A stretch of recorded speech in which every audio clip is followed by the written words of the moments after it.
Hello friends, स्वागत है आपका ओनली स्टडी ज्ञान में। आज हम इस वीडियो में बात करने वाले हैं 12th क्लास ज्योग्राफी बुक जो 1 है, मानव भूगोल के मूल सिद्धांत। इसमें चैप्टर 1 में नोट्स देखेंगे हम लोग। पार्ट 1 है या बुक। चैप्टर का नाम है जो मानव भूगोल, प्रकृति एवं विषय क्षेत्र। इसमें प्रकार देखेंगे, मानव भूगोल का उपागम देखेंगे, मानव भूगोल के क्षेत्र देखेंगे तथा मानव भूगोल का उपक्षेत्र देखेंगे। देख सकते हैं यहाँ पे क्या क्या पढ़ना हुआ ऐड किया गया है। यहाँ देख सकते हैं आप लोग मानव भूगोल क्या है उसे पढ़ना हम भूगोल के प्रकार, मानव भूगोल, भौतिक भूगोल, मानव भूगोल के उपागम, मानव भूगोल के क्षेत्र तथा उपक्षेत्र, इस टॉपिक को कवर करना है इस वीडियो में। तो देखिए शुरू से वीडियो को पूरा। सबसे पहले हम लोग देखते हैं भूगोल, यानी कि भूगोल है क्या। तो जियोग्राफी होता है भूगोल शब्द का इंग्लिश जियोग्राफी। इसका शाब्दिक अर्थ होता है पृथ्वी का वर्णन करना तथा उसके बदलते रूप का वर्णन करना होता है। भूगोल को जो है वह ज्ञान की शाखाओं की जननी कहा जाता है। और ज्योग्राफी जो भूगोल होता है उस शब्द का प्रयोग सर्वप्रथम इरेटस्थनीज के द्वारा किया गया था।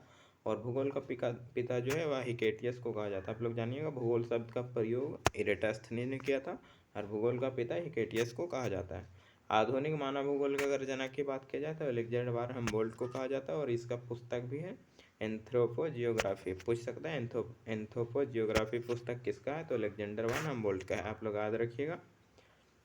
आगे देखें हम लोग तो भूगोल के शाखा देखते हैं, यानी कि भूगोल के कितने प्रकार है। तो भूगोल के दो शाखाएं हैं, पहला है भौतिक भूगोल, दूसरा है मानव भूगोल। हम लोग दोनों भूगोल को देखेंगे। सबसे पहले देखते हैं मानव भूगोल क्या है। तो मानव भूगोल जो है भौतिक पर्यावरण और सामाजिक सांस्कृतिक पर्यावरण के बीच संबंध का अध्ययन कराता है।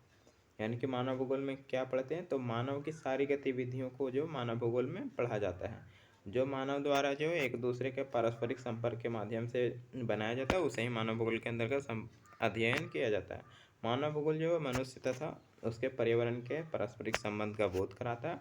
और मानव भूगोल प्रकृति में अंतर जो होता है वह अनुशासनात्मक है।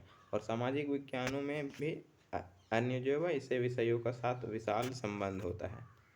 अगर आपको नोट चाहिए तो आप वेबसाइट पे जाइएगा, वेबसाइट का लिंक भी डिस्क्रिप्शन में दे दिया जाएगा और वीडियो को पूरा देखिएगा। भूगोल की जो इस शाखा है यानी कि मानव भूगोल, उसका अध्ययन जो 19वीं शताब्दी में चार्ल्स डार्विन की पुस्तक, जो पुस्तक का नाम है ओरिजिन ऑफ स्पीसीज, उसमें प्रकाशन के समय, उस पुस्तक के प्रकाशन के समय जो हुआ ओरिजिन ऑफ स्पीसीज, इसका प्रकाशन जब हुआ तो 19वीं शताब्दी में, तब मानव भूगोल का प्रयोग किया गया था। यानी कि भूगोल को मानव भूगोल और भौतिक भूगोल में बांटा गया था। लोगों की इस विषय में भी जिज्ञासा उसी समय से बढ़ने लगी। और मानव भूगोल का जन्मदाता जो कहा जाता है वह है आधुनिक मानव भूगोल का, वह फ्रेडरिक रेटजेल है। यह अमेरिकी भूगोल, जर्मन भूगोलवेत्ता है, जर्मनी का। अब देखते हैं हम लोग मानव भूगोल की परिभाषाएं। तो रेटजेल बोलते हैं मानव भूगोल क्या है, तो मानव को जीवित रहने के लिए जो है वातावरण से सहयोग प्राप्त करना अनिवार्य है, इसे ही मानव भूगोल रेटजेल कहते हैं। एलन चर्चिल सैंपल जो कि अमेरिकी भूगोलवेत्ता है, तो यह कहते हैं कि मानव भूगोल अस्थिर पृथ्वी, यानी कि पृथ्वी कभी स्थिर नहीं होती, रुकती नहीं, हमेशा घूमते रहती है। तथा क्रियाशील मानव भी कभी स्थिर नहीं होता। इसके बदलते रिश्तों का बोध कराता है, यानी कि पृथ्वी और मानव के बदलते रूप का बोध कराता है मानव भूगोल। तीसरा देखें विचारधारा, तो पॉल विडाल डीला ब्लास जो भूगोलवेत्ता है, इसके अनुसार मानव भूगोल क्या है, तो हमारी पृथ्वी को नियंत्रित करने के लिए भौतिक नियमों तथा इस पर रहने वाले जीवों के मध्य जो वह अधिक संश्लेषित ज्ञान की उत्पन्न संकल्पना है, इसे ही मानव भूगोल कहा जाता है। अब देखते हैं हम लोग दूसरा भौतिक भूगोल। भौतिक भूगोल क्या है, तो भौतिक भूगोल यानी कि भूगोल की यह एक प्रमुख शाखा है जिसमें कि पृथ्वी के भौतिक स्वरूप का अध्ययन किया जाता है। चट्टान, पर्वत, पठार जो कि भौतिक रूप से प्राप्त होते हैं उसे भौतिक भूगोल में, और मानव भूगोल में जो कि मानव से संबंधित क्रियाएं होती है उसे मानव भूगोल में अध्ययन किया जाता है।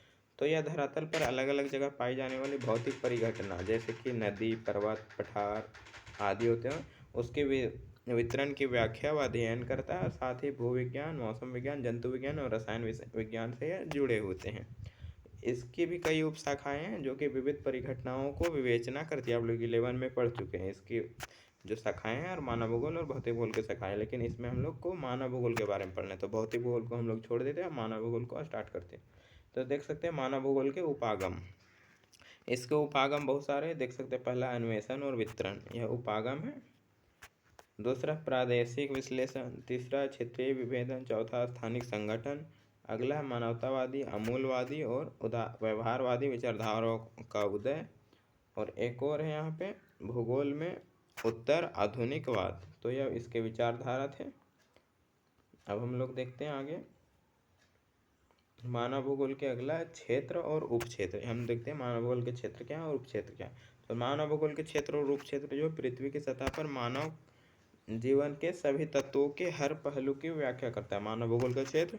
और उस क्षेत्र को जब बांटा जाता है तो उसे मानव भूगोल का उपक्षेत्र बोला जाता है। तो देखिए आप लोग एक एक करके यहाँ पे सबसे पहले देखते हैं मानव भूगोल का क्षेत्र। तो देखिए मानव भूगोल का क्षेत्र यहाँ पहला है सामाजिक भूगोल। इसका सामाजिक भूगोल को उप क्षेत्रों में बांटा गया। तो उप क्षेत्र यहाँ पे दिया गया, इसमें देख सकते हैं व्यवहारवादी भूगोल, सामाजिक कल्याण का भूगोल, आवास का भूगोल, सांस्कृतिक भूगोल, लिंग भूगोल, ऐतिहासिक भूगोल, चिकित्सा भूगोल। इसके अध्ययन भी हम लोग अभी करने वाले हैं। अगला जो क्षेत्र है मानव भूगोल का वह है नगरीय भूगोल। अगला है राजनीतिक भूगोल जिसमें कि निर्वाचन भूगोल और सैन्य भूगोल आता है। उसका बाद आता है हमारा जनसंख्या भूगोल, फिर आवास भूगोल और उसका बाद आर्थिक भूगोल। आर्थिक भूगोल में संसाधन, कृषि, उद्योग, विपणन, पर्यटन, अंतर्राष्ट्रीय व्यापार आदि के संबंधित भूगोल को शामिल किया जाता है। तो अब देखते हैं आगे हम लोग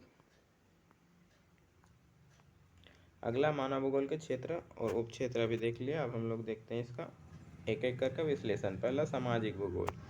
तो यह स्थान जो है वह सामाजिक परिघटनाओं का विश्लेषण करता है, समाज से रिलेटेड निर्धनता, स्वास्थ्य, शिक्षा, जीवन यापन। सामाजिक भूगोल के कुछ जो है मुख्य क्षेत्र हैं यानी कि उपक्षेत्र इस मानव भूगोल के सामाजिक भूगोल में क्षेत्र है जो कि है पहला उपक्षेत्र है सांस्कृतिक भूगोल।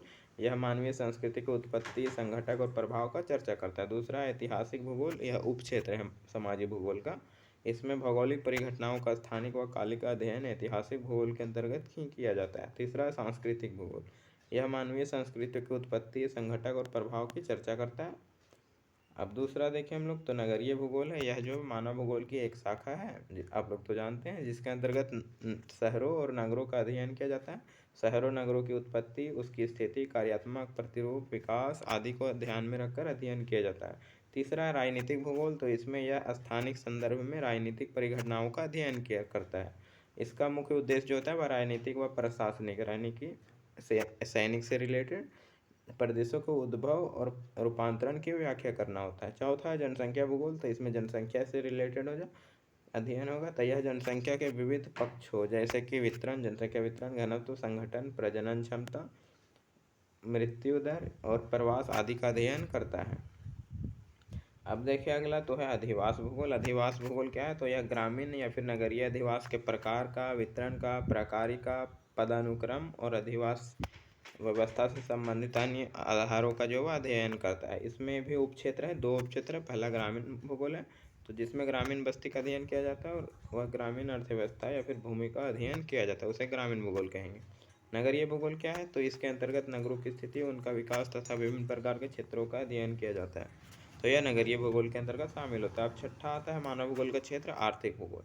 तो यह स्थानीय, प्रादेशिक, राष्ट्रीय और विश्व स्तर पर गतिविधियों पर जो आर्थिक गतिविधि होती है, प्राथमिक, द्वितीयक, तृतीयक और चतुर्थक पंचम क्रियाकलाप, उसका अध्ययन है और वितरण, अवस्थिति व वितरण का अध्ययन करता है। और आर्थिक भूगोल का अध्ययन जो है निम्न बिंदुओं के अंतर्गत किया जा सकता है जैसे कि संसाधन भूगोल, कृषि भूगोल, ऐतिहासिक भूगोल, परिवहन भूगोल। यह उपक्षेत्र है आर्थिक भूगोल के।